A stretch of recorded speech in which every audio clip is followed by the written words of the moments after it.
How have you been? Blimey, what a week and a half it's been for me.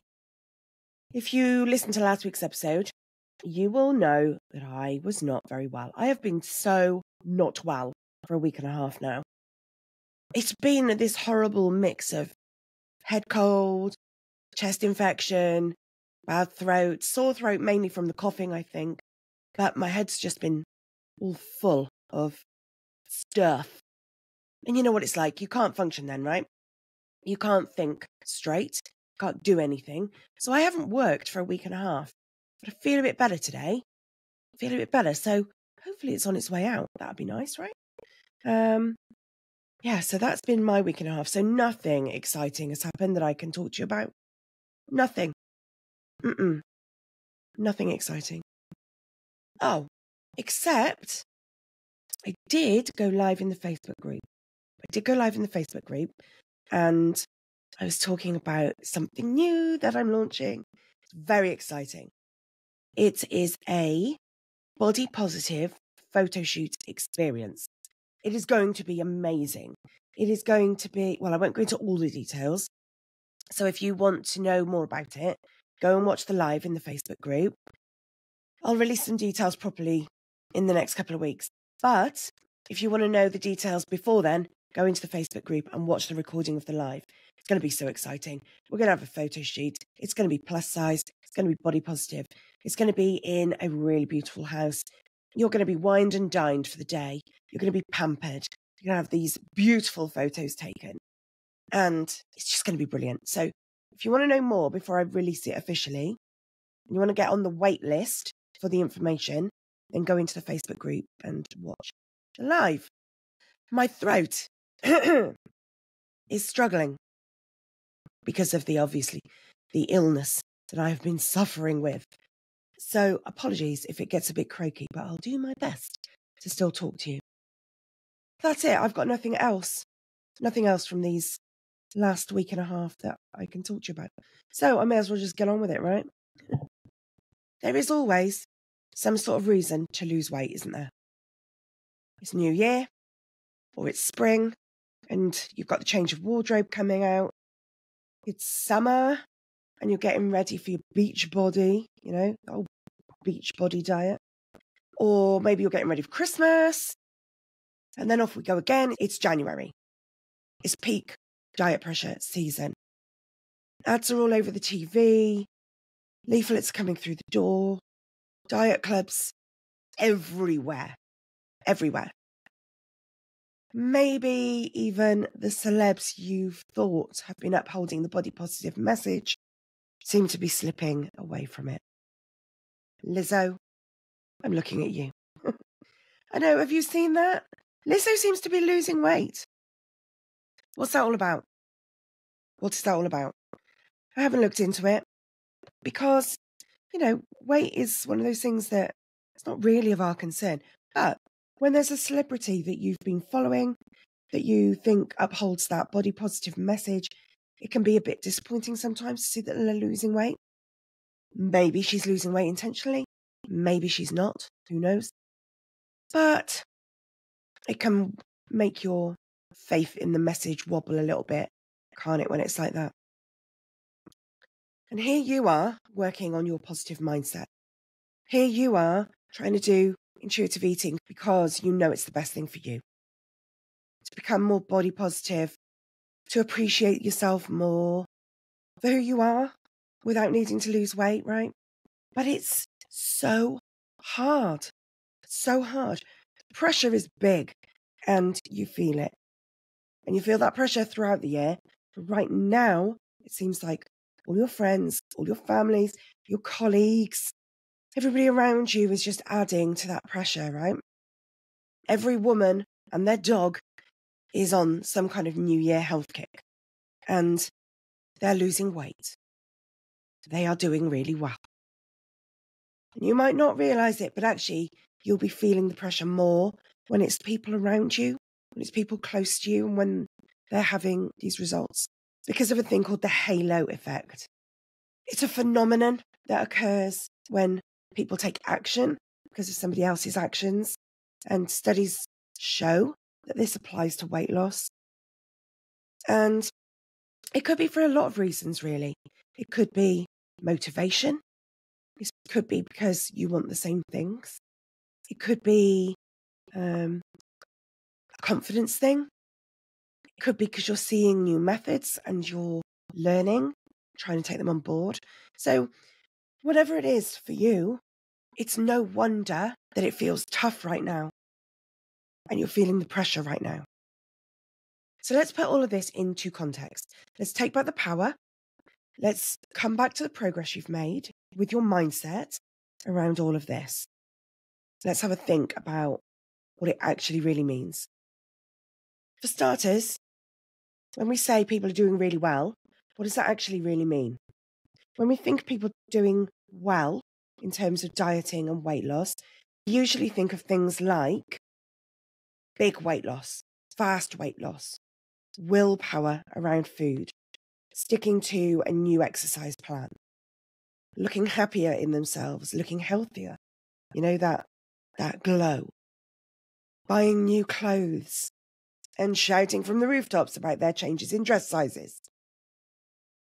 But what that actually translates as is more often than not very restrictive eating, looking like they've got willpower, but actually they're struggling, they're binge eating, they're evening eating, they're secret eating, they're having cheat days. If you've got to have a cheat day, then that's not an actual sustainable way of eating, is it? Or they're overexerting themselves with an exercise plan that's not sustainable. Maybe they're outwardly happy, but that enjoyment is very short-lived. It'll be short-lived. And yes, they might be buying new clothes, but I'm betting that they will add them to the collection of yo-yo clothes that sometimes you fit into and sometimes you don't. You lose weight, you buy new clothes, you gain that weight back, they go in a box. You lose some weight, you dig the clothes out. Yo-yo clothes. So when you really look at what the reality is, are they really doing well? Remember too that big early weight loss is not fat loss. More often than not, it's a big shed of water. So when you restrict food, when you're on a diet, more often than not, it's the carbs that get cut the most, whether you're counting calories, whether you're cutting carbs, specifically cutting carbs. It's the carbs that get the big hit, because that's quite often where a lot of the calories are. And when you cut carbs, it forces the body to use glycogen stores that are in the body. And every glycogen molecule has got 3 molecules of water attached to it. So if you're using the glycogen, you're also losing the water that comes with it. Does that make sense? So that initial fat loss isn't actually that impressive now, is it? Because now we know that for every little bit of glycogen loss, we've lost a whole load of water. And those early losses, they don't last. The eating habits, the restriction, the exercise, the not socializing, not going out, not having the food you enjoy, just doesn't last. And boredom sets in and novelty wears off and exercise becomes a chore, right? And of course, this all adds to what we already know about the problems in dieting, like the body's drive to be a set weight. There's this weight set point that our body naturally wants to be at. Your body's always going to fight to get back to that. It's the way that the body tries to counteract the restriction by making you binge, right? It's the long-term effects of weight cycling. We know that weight cycling, the yo-yo dieting, is really problematic for our health and our well-being. But even if we know all of that, when the pressure is there, it doesn't stop us wanting the losses that other people are having. I absolutely understand that. So how do we deal with that? How do we deal with the emotions? How do we deal with the comparison that we feel between us and when somebody else is losing weight around us? How do we deal with that? First off, I want you to know that it's okay to want to lose weight. All right? When the world around you is shouting from the rooftops that you should be thinner, you should be smaller, you can see why you would. The world is not geared up for bigger bodies. They are an afterthought. Facilities, clothes shops, cinemas, theatres, transport. It's all more suitable for smaller, cis-sized people. So if you want to lose weight, I get it. I really get it. It is normal. Your feelings are real and they are valid. Remember why you stopped dieting, though. Remember why you chose intuitive eating. Remember why you decided to work on improving your body confidence. Was it to stop binge eating? Was it to eat a better variety of foods? Was it to understand more about how your body wants to eat, rather than mindlessly wanting to follow a plan? Was it to have a better relationship with exercise? Was it to feel better about your body? Was it so that you could learn to look in the mirror and like what you see? Was it just to feel more confident all around? Was it to stop thinking about food every waking moment? Was it to write the message that fat bodies have no place in the world and actually show people the truth? How many of those do you want? Do you want them more than you want to follow a diet plan? You might be feeling a range of things right now. Jealousy, anger, upset, frustration, loss, desperation. But use those emotions, right? Use them as a strength. Use them as a power. Turn them from a negative into a positive. Use them as tools to help you buck the trends and be your own person. And get angry at diet culture. Get really mad at the messaging. Use that fire in your belly to start doing what you want and you need for yourself. If you're feeling up to it, if you feel like you've got the voice, start spreading those messages too. Talk about it with friends. Talk about it with family. Talk about it with colleagues.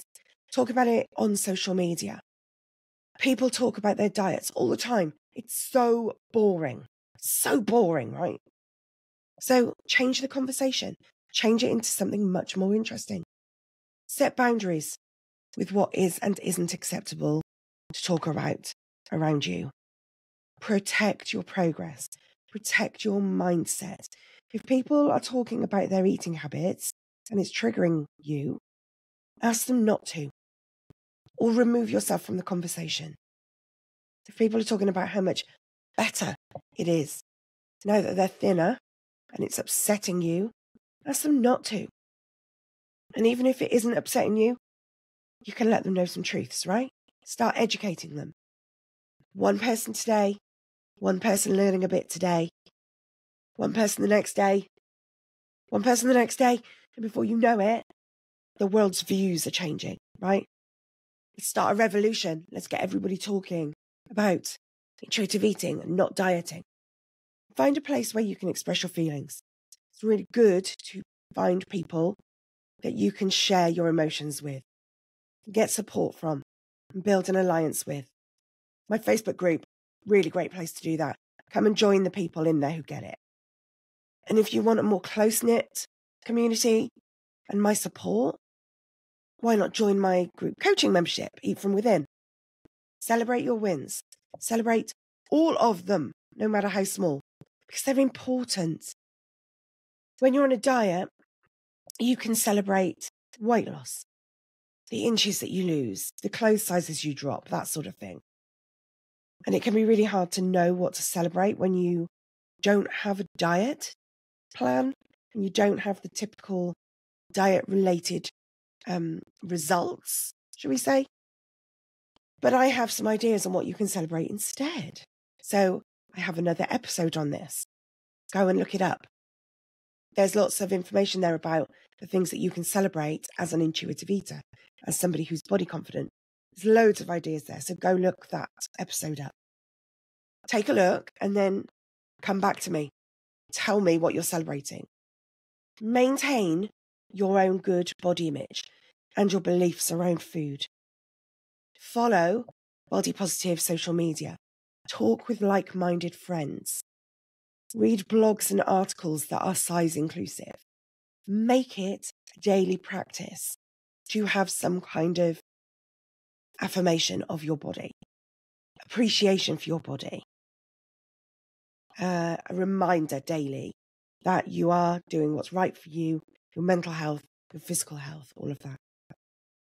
And January is a time where everybody is on this self-improvement kick, isn't it? And you can still do that. I know you get fresh energy in the new year.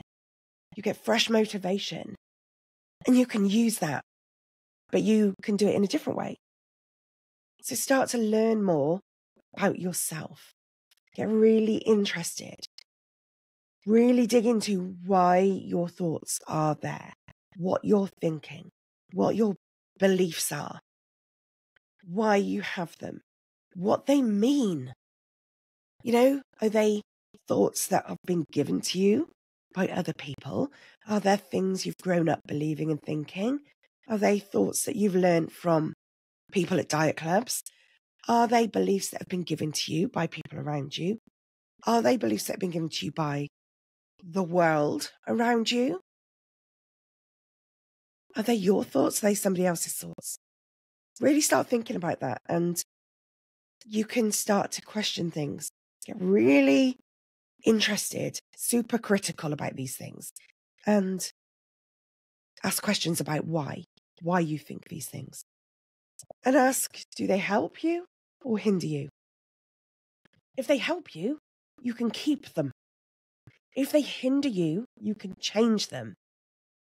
Self-development can be so empowering. My journal prompt subscription is a really great way to do that work, by the way. I give you a new journal prompt every day, comes into your emails, and it helps you consider your views. It helps you consider the way you see things, the way you think about things, the way you think about life, your well-being, your happiness. The prompts are all designed around that. So it's a really great time now to join and start to get that new daily habit of self-exploration. It'll really change the way that you see things. The link for that's in the show notes. It's only £7 a month. £7 a month for all this bloody brilliant work that you're going to do on yourself. Awesome. But at the end of the day, don't panic. It is January, right? Even if you're coming back to this later in the year and it's not January anymore, still don't panic. Because the pressure dies down. The buzz around you dies down. The advertising wanes. The pressure eases. People start to fall off their diet wagons.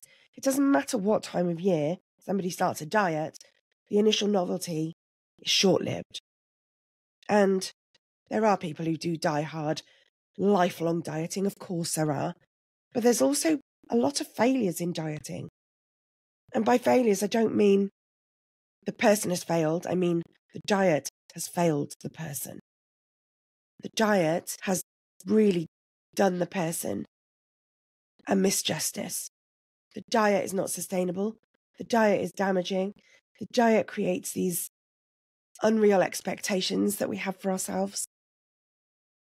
And there are so many people that experience that. So you're not alone if you feel like you failed on a diet.